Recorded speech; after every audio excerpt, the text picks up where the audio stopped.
Dan hari ini saya melakukan konferensi pers menyatakan mengundurkan diri dari Partai Demokrat karena sudah tidak nyaman lagi di Partai Demokrat Purwakarta. Naas, sudah ketua umumnya AHY ditolak jadi cawapres. Kini Demokrat ditinggal oleh ratusan kader. Sudah jatuh tertimpa tangga, tertimpa pohon, tertimpa batu dan tertimpa kotoran sapi. Demikian kalimat yang tepat untuk menggambarkan Partai Demokrat saat ini. Bagaimana tidak? Banyak banget hal buruk yang menimpa partai itu beberapa hari ini. Mulai dari ditinggal pemilih secara besar-besaran dari pemilu ke pemilu, hingga AHY tidak laku-laku sebagai cawapres. Tentu masih segar di ingatan kita bagaimana berjayanya Partai Demokrat kala itu. Partai ini berhasil memperoleh suara 20,4% pada pemilu 2009 silam, yang menjadikan Partai Demokrat sebagai partai pemenang pemilu. Kemudian salah satu kader terbaiknya SBY juga berhasil terpilih menjadi presiden 2 periode. Buntutnya, kader Partai Demokrat dapat mengobok-obok duit negara, mulai dari proyek Hambalang hingga dana operasional Menteri ESDM dikorupsikan oleh mereka. Begitupun kader Demokrat yang lain, yang juga dikenal sebagai pakar telematika Roy Suryo, tidak mau ketinggalan ratusan aset milik Kemenpora diembatnya, mulai dari gergaji, obeng, setrika, blender, hingga kasur. Hanya saja si Roy ini cukup beruntung.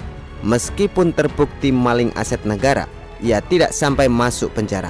Mantan menteri yang tidak hafal lagu Indonesia Raya itu justru masuk penjara karena kasus penistaan terhadap agama Buddha.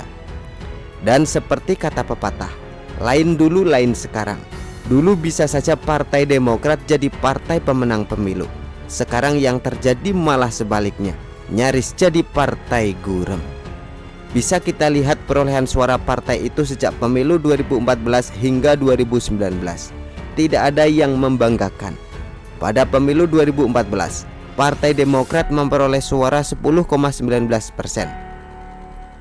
Memang kalau diperhatikan perolehan suara tersebut cukup tinggi jika dibandingkan dengan perolehan suara PKPI dan Partai Bulan Bintang PBB. Tapi kalau dibandingkan dengan hasil pemilu sebelumnya, mengerikan Ferguson. Nyaris setengah pemilih Partai Demokrat pindah ke partai lain. Padahal pada 2013, partai tersebut sudah bikin konvensi segala untuk menentukan siapa capres yang akan diusung. Pesertanya pun cukup banyak, yakni 11 orang.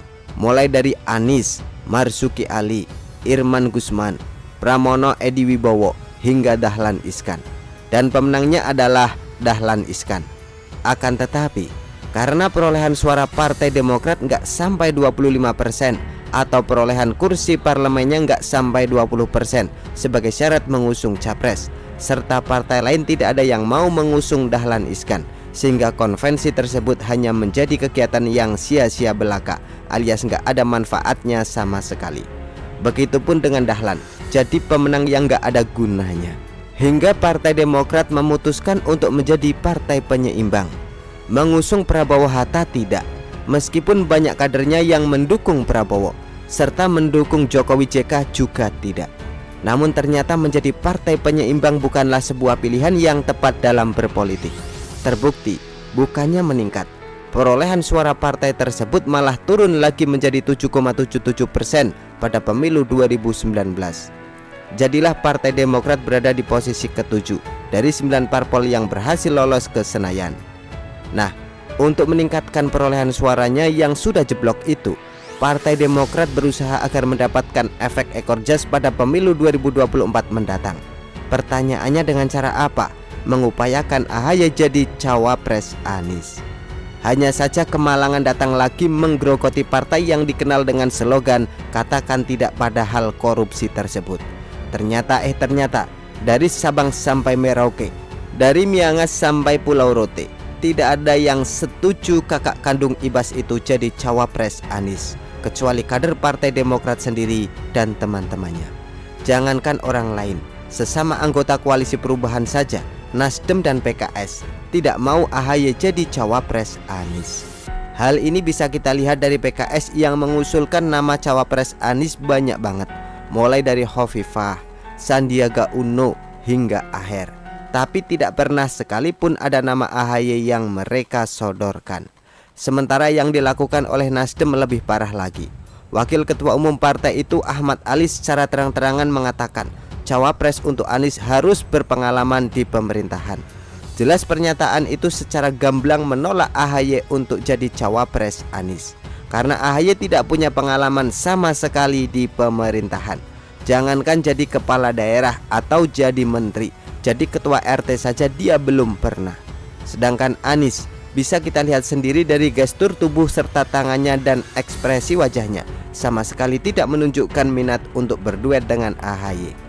Ia terlihat sering bersama AHY serta beberapa kali menyambangi kantor DPP Partai Demokrat. Itu sebenarnya bukan karena tertarik menjadikan AHY sebagai cawapresnya, tapi karena butuh dukungan dari Partai Demokrat. Pasalnya kalau Nasdem dan PKS saja yang mendukung ex-gubernur DKI tersebut nggak memenuhi syarat presidensial threshold 20%. Jadi harapan Anies sebenarnya PKS, Nasdem dan Partai Demokrat mengusung dirinya, cawapresnya bukan AHY. Kader Demokrat saja yang nggak paham soal ini. Sudah jelas-jelas ketua umumnya ditolak jadi cawapres Anies, tapi Cipta Panca Laksana sudah rasa-rasa jadi ketua tim ses mantan gubernur 212 tersebut.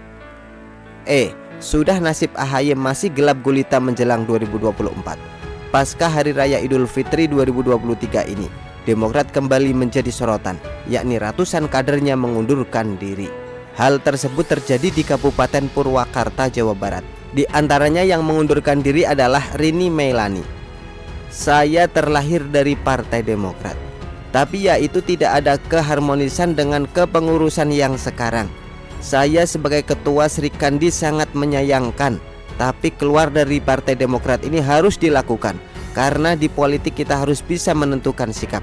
Dan ini langkah saya harus mundur dari kepengurusan sekaligus ketua Sri Kandi Partai Demokrat Purwakarta, ujar Wakil Sekretaris DPC Partai Demokrat Purwakarta itu. Sedangkan Ketua DPAC Partai Demokrat Kecamatan Cibatu, Ade Winarto, mengungkapkan dirinya dan kawan-kawan mundur dari Partai Demokrat karena merasa sudah tidak nyaman lagi di partai tersebut, serta diperparah dengan Ketua DPC Partai Demokrat Purwakarta, Asep Chandra, yang kelakuannya tidak seperti yang diharapkan kader. Naas, bukan hanya pemilih yang berkurang, tapi jumlah kader juga semakin sedikit. Belum lagi Partai Demokrat akan berebut suara dengan Partai Besutan Anas Urbaningrum PKN karena basis massa mereka sama.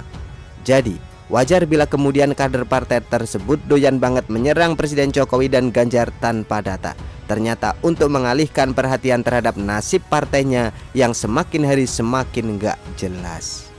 Begitulah kura-kura. Artikel diambil dari show.com, ditulis oleh Ferry Badli. Bagaimana menurut Anda?